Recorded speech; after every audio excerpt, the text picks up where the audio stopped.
Mr. Beaubien's a wonderful man. He came to see me in December of 2011 with a lot of swallowing troubles, and when I did his endoscopy I knew he had a serious problem. You know, it looked like he had esophagus cancer. Well, any diagnosis of cancer is going to be a shock to anyone. You know, Dr. Prince was the one that diagnosed it. You know, he gave me 4 months to a year, which for esophageal cancer is pretty much the norm.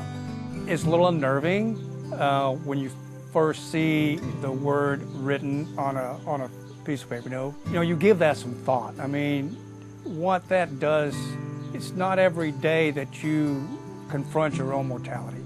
Esophageal cancer is a bad cancer. So we tend to be very aggressive when we're trying to get rid of that cancer and cure somebody of the cancer.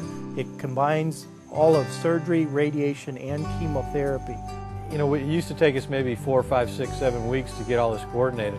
Well, now we can just do it in a couple of days. So after they get through the initial shock, they can really get focused on getting their treatment started, maintain that positive attitude, don't let them get sick or get complications related to their treatment.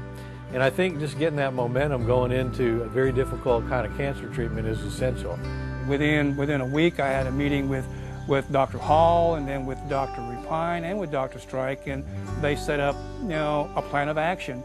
So basically, I just looked forward. I didn't look back. I figured the president is here. I just, you know, we'll just fight this thing and just do the best I can. Mr. Beaubien really took an active role in his treatment, and I think that's a critical part of any patient with cancer. There's only so much that the doctors can do. I think that he's a poster boy for a lot of reasons that way. I'd have to say the most important thing that he did was he did everything we told him to do. And not everybody is willing to do that or able to do that. Things that are very simple: drinking water, pushing his nutrition in a simple sense to have as much calories as he could, and watching his weight. He made efforts in terms of things in terms of like using the hospitality house, where being physically located closer made his cancer care go better. I'm from Oneida, Tennessee, which is about 65 miles northwest of here. The hospitality house was really a godsend. It's probably an overused phrase. It meant a little bit of normalcy in a very abnormal situation. It gave me a routine, and I ran across individuals that stayed here that had the issue that I have. They were cancer patients, maybe not the same cancer, but they were going through the same thing. So you could see how other individuals were dealing with the issue and what they were going through. And so you develop a certain camaraderie, you know, with those people. And that's what Hospitality House meant. It also meant that I didn't have to drive 130 miles every day to take my treatment, my radiation treatment. Well, it's wonderful that in one location we can offer, you know, all the services that someone like Mr. Beaubien needs for a significant problem, and then the hospitality house being just across the street where he can stay and rest and not have to drive so much every day has been wonderful for him. I think that some of the benefits of our health system and Methodist Medical Center is that we really can do everything he needed.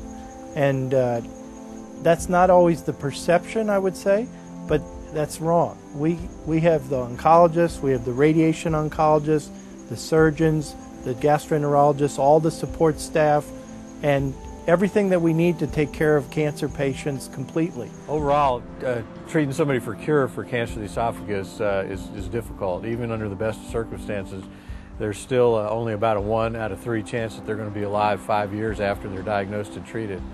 But I feel pretty good about Mr. Beaubien, and I think his chances are good.